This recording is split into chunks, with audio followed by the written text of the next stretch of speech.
There are about 14 million black females in the United States over the age of 18. Over 47% of all black families are female-headed. A large majority of black women have personal incomes and represent a substantial portion of the black economy. And what these women don't earn personally, they control. The numbers tell the story. Black women make 71% of the buying decisions in supermarkets, 90% of the decisions about children's clothing, 75% of furniture decisions, and 50% of automobile purchasing decisions. Couple the statistics with the fact that black women have excelled socially, professionally, and academically, and it is easy to see why black females have become a spiraling force in the economy. One elite group of women is Delta Sigma Theta Sorority, the nation's largest black women's organization. Thousands of these college-educated, high-income professional sisters gathered at their national convention in Dallas, Texas to discuss a new Delta concept. The formula for Equity 3 is as follows: education times employment times empowerment. Deltas are some of the most influential and affluent black women in the country, and they represent a tremendous economic consumer group. It is estimated that their convention alone added about $3 to $5 million in a few days to the economy of Dallas, Texas. Recognizing the awesome economic clout of black women, Dollars and Cents magazine, a Chicago-based business and professional publication for black thought leaders, honored 100 distinguished black business and professional women at the Delta Convention. They are the women who will set the pace for the future, and they will allow young people to have someone to look up to, someone to serve as a positive role model. So we are appreciative of being able to come together, the Deltas, and put on this event this evening. The Salute launched a new and unique marketing plan by publisher and editor Donald Walker called Adprodizing. This marketing strategy allows advertisers to tie more directly into the prime segment of the $180 billion black consumer market through product or corporate sponsorship of promotional events. And the wealth of the Deltas created a perfect vehicle.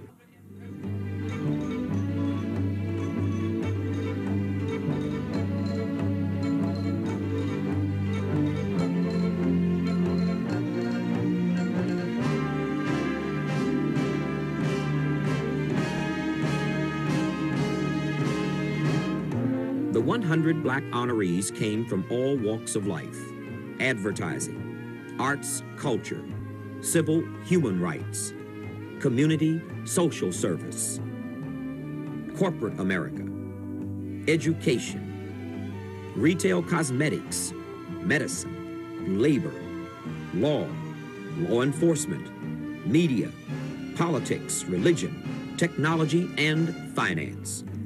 A virtual who's who in black America.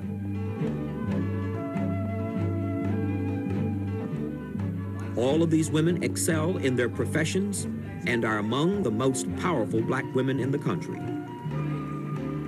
However, to fully understand the awesome economic potential that exists in a $200 billion economy, you have to talk to the giants of the finance world.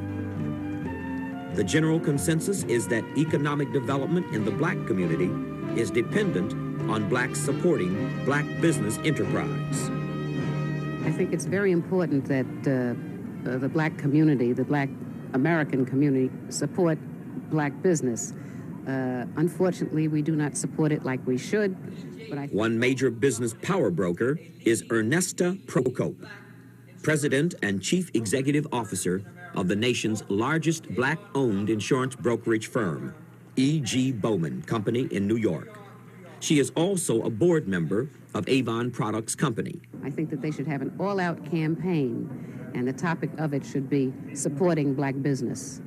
And I think that if we would emphasize this and impress upon black people that it is absolutely important that we support each other, we can then begin to be economically free. Why have we not, if it is as simple as you say, why have we not done that? Well, maybe we haven't shown them the kind of images that they should see. Maybe we haven't really portrayed ourselves to the public so that they will know that there are people who they can do business with and that they would be proud of. And they would certainly gain the same type of recognition or the same type of what can I say? The bottom line would be the same as if they dealt with a white firm. How do you draw upon your own experience in the business world? Give us the benefit of what you do and how this impacts in terms of what your philosophy is in terms of blacks helping themselves. Well, I, as you know, am an insurance broker. We have an insurance brokerage firm. It's the largest black minority insurance brokerage firm in this country. We hire 40 people, and we deal mainly in business insurance as opposed to personal insurance. We at this time handle over 50 of the major corporations of this country. We handle some business for them, not all of their insurance program, but we're proud to say that we do business with some 50 of them. We also handle municipalities, public authorities, small business, nonprofit organizations, and proud to say, and I must say this, that we handle 300 black churches. We've been able to acquire this business over a period of 2 years, and we think that that is very, very fine when black ministers begin to support a black insurance brokerage firm. How does it work economically when a black church uses your brokerage firm to buy insurance? How is the money recycled? Well, certainly I hire 40 people, and even though we're an equal opportunity employer, I would say that 95% of my people are black. So certainly, by way of their payroll, by way of their salary, they benefit from those insurance commissions. So the money is recycled? Certainly, without a doubt. Although blacks spend $180 billion on goods and services, they only spend 6.6% with black businesses. The black community, in effect, exports 1,700,000 jobs a year by spending 95% of their $200 billion income with non-blacks. Jules Lafontant, another honoree, says this is a major stumbling block to black progress. Miss Lafontant is a senior partner with a prestigious law firm in Chicago, a former Deputy Solicitor General of the United States, and board member of numerous corporations. Those of us who've gone into business for ourselves should be supported by blacks. I think in the past, blacks have been slow in supporting their own because they suffer still from the slave mentality that we don't measure up. But I see a lot of that changing, especially in the generation coming along now. You may call them yuppies or gruppies or whatever, but in addition to making money, they are very sensitive to social conditions, and they believe in helping their own. And that's the only way that we are going to survive, is if we recognize our people who have ability, who have a product to sell, and really support them. Everyone else does. Why should we be any different? But I think we've learned now, and we find over and over again examples of thriving black businesses that are supported primarily by black people. I tell young people who are coming along, especially young women who are going into business or law or whatever, some of them have 5-year plans, 10-year plans. I say, throw the plans away. I said, you're only limiting your horizons. There's so much out there that you don't even know exists. Just prepare yourself as best you can, do your very best, and support each other, and when these doors open, be prepared to walk through. You just should not plan, in 5 years I'm going to be this, and 10 years I'm going to be that, because you don't know what's out there, and you have to be flexible. How do you evaluate the position the black woman is in the world of business? Is she up with the rest of the is she up with the genders, black and white? Is she behind? How do you evaluate it? Well, I really have to talk from the top of my head, but I would say that generally the black female is still far behind her white counterpart, and there are a lot of reasons for that. But I don't think those reasons should hold us back now. More and more black females are becoming educated, are getting good positions that they can use when they want to step into their own life of business. And we're growing, we're getting there. But yes, we have not caught up with the white female, just like the black has not caught up with the white male, and it'll take some years. But we don't have to worry about catching up with anyone. What we have to worry about is taking what we have, what we are, improving upon it, and making great things happen, and they will. But I think we make a mistake when we try to compare ourselves with a particular group. I think that we can build our own economic base. Without an economic base in the black community, we have nothing. Louise Quarles Lawson and Thelma Smith are experts in finance. As the head of the nation's third largest black-owned savings and loan company, Lawson became the first black woman to hold the position of president and CEO of a savings and loan institution. What happens is that blacks don't understand that if you have a part of the action, then you can get things when you need them. We make not, when I worked for the Illinois Service Federal, we didn't get 1% of savers from all the loans that we made because people felt that we had money from the government. All they had to do is come and ask for it and they get it. And even when we make loans, they sort of fool us, they brainwash. They'll say, if you make the loan, I'll open an account for you. Some have opened accounts to get the loan and then they've gone somewhere else. It's brainwashing, it's the best way I can tell you. And we're trying to shake that loose. Brainwashing, Yeah. Explain that. Brainwashing is to feel that whatever blacks do is not as good as what whites do, that we don't have the expertise they have, yet they come from long distances to get thousands of dollars. And it seems to me that if someone feels that an institution has $50,000, $60,000 to lend them, that they had to get it from somewhere, the source ought to be them. And then they'll come back and get the second loan, and they still don't have any money with us. It still is a process that you've got to get in their minds. What you have, you can deal with. What you don't have, you're still begging, whether it's from a black institution or a white institution. It's really an educational process. You know, through the years we talk to our customers and we tell them, you know, we want to buy a home, they're saying. And I said, well, good. We want to make you a loan to get that home. Where are you saving your money? Well, I have that downtown. Well, why didn't you get your loan for your home downtown? Well, I thought I would leave my money down there and get my loan here. Absolutely. And then we take the time to tell them what it's all about. You know, their money must be here so that we can put it back into the community. The people standing out there in line making deposits, we're letting you have their money. You know, they have the confidence in our association. So it's been an educational process, and I can see the change. Lawson's protege, Thelma Smith, is currently president and chief executive officer at Illinois Service Federal Savings and Loan Association in Chicago. In terms of economic self-development, what is the process, let's say, when the black person, depositor, puts money in your facility? How is it recycled? How would that help the black community? It helps them very much. They might not be aware of it, but when they are putting their money with us in savings deposits, we in turn, we put it back into the community. We are making loans for, you know, financing the purchase or the improvement of property, and we need a strong economic base and community, and that's what we're all about. You suffer to some extent from a bias on the part of our own people, and obviously you suffer to some extent from the gender bias. Those two things together, you ladies have made remarkable strides. How have you been able to overcome those two, let's say, negatives? You want to go or do you want me to go? Just hard work, first of all. Hard work and, you know, commitment. And we've worked as a team for many years, and we got there when the association was young, and we were able to grow with it, and we took a hold of it, and we held on to it. As far as the gender business, when we were there first, you know, very often people say, how do you get along with the employees? Do they like working for a woman? I said, I would imagine so, since they had a choice of not. Since I hired them, I would imagine they like it just fine, you know. Explain your business to us. Give us some sense of its size its history. Our assets, we have assets in the amount of $105 million. We're proud of that.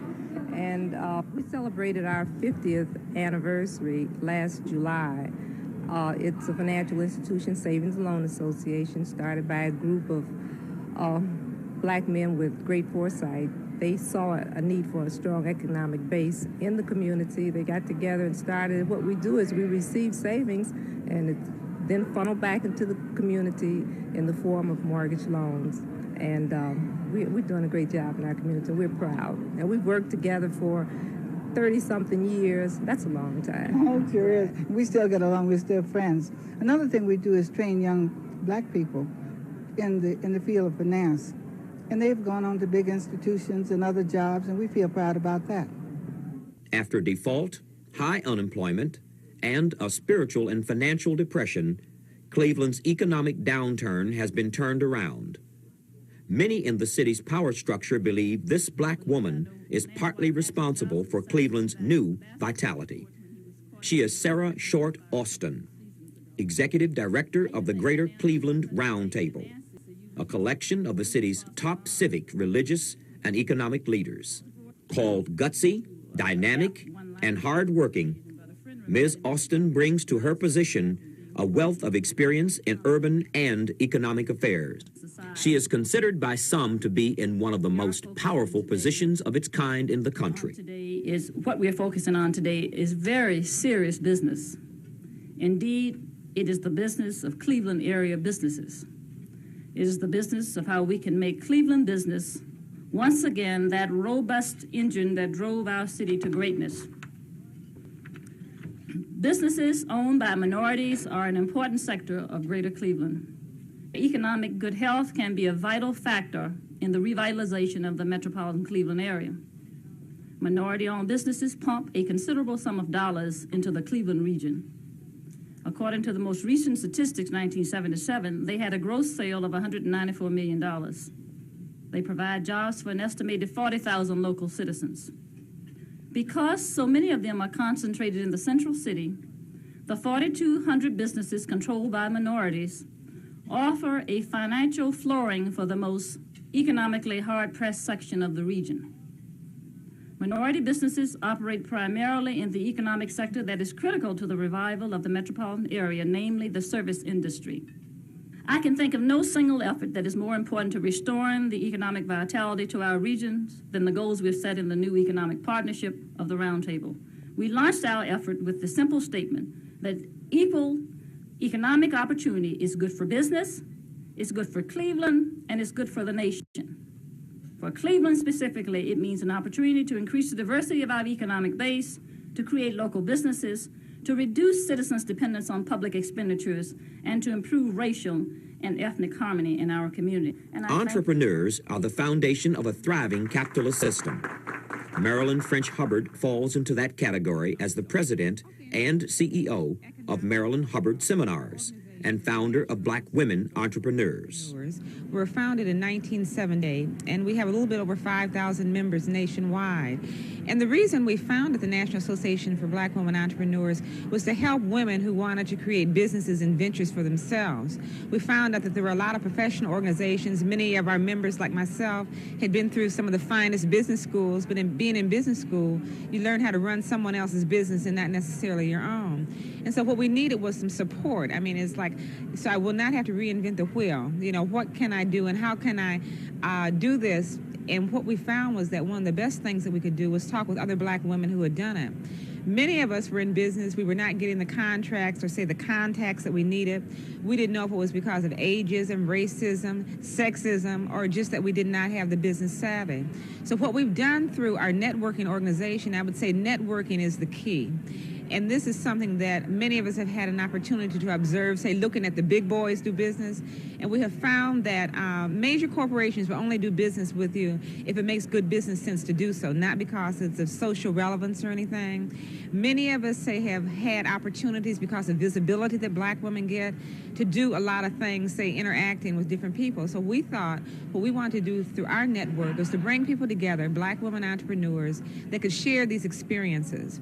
So this is the way we're meeting, say, the self-help.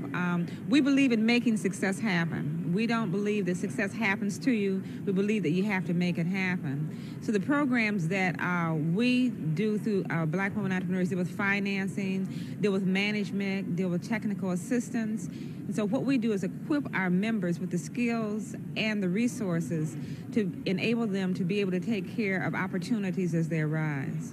How does economic self-help in a practical sense, how is money recycled? Let's say that a black person buys from one of your member businesses. How does that money get back to that consumer? Okay, one of the things that we have to recognize is that most black women or most black people that are in business only cater with other black businesses. A lot of times say we don't like that, but that's reality as we look at the United States, when we look at black economic development. This is something that we have to do. We have to deliver quality service so blacks will want to do business with one another. We have to let each other know what the other person is doing.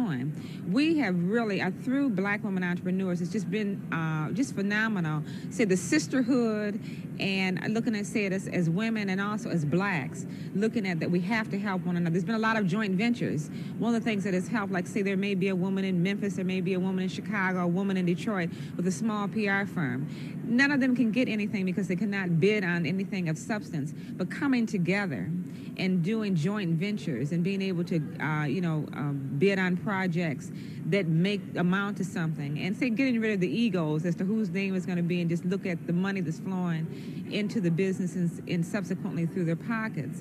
So I would say the first thing would be doing business with one another, but also delivering quality service. There's going to be a few of us that will be able to do business with the mainstream. But I think if we really develop those businesses, what we can do is subcontract, with other people who do not have the wherewithal, say, to get the big contracts in the mainstream. How important to these businesses is the black consumer? The black consumer, I think that we're very, very important. A lot of times, say the major market does not want to admit that. But just say the black women. Black women are the people who spend the money.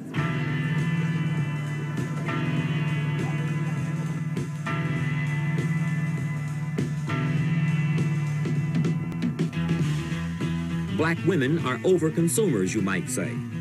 They spend at a disproportionately higher rate than white consumers. In a broad sampling of products, black female homemakers are heavy users of health and beauty aids, soap, insecticides, toilet bowl fresheners, aluminum foil, cooking oil, barbecue sauce, orange juice, mouthwash, liquid bleach, soft drinks, and tea. To give a clearer idea in terms of dollars and cents, in 1983, they spent $700 million on cold cuts, $400 million on potato chips, and more than $300 million on butter. And we're not only, say, consumers, say we're entrepreneurs. Right now, looking at business, speaking of making a good business sense to do so, all the major contracts have to have set aside. So they need us in order to make their bucks. They need black women, but they need black women. They need black people that can deliver a quality service. So in terms of self-help, Tony, I think that we have to come together collectively, admit our weaknesses, continue to enhance our strengths, and really, really find our place in this economic mainstream by doing good quality business. Now, as you get contracts from major corporations because they have set-asides and they need your black business in order to create a greater return for themselves, what obligation does that place on your black businesses to the black consumer, from which obviously the ultimate impetus comes? Okay, I would say, like, again, delivering quality service, trying to deliver a product at a price that black consumers can afford. And I think one of the things that we as black people have to do as we enter the economic mainstream is to educate our consumers. A lot of times it may cost a little bit more to do business with a black person, but there's a reason for that.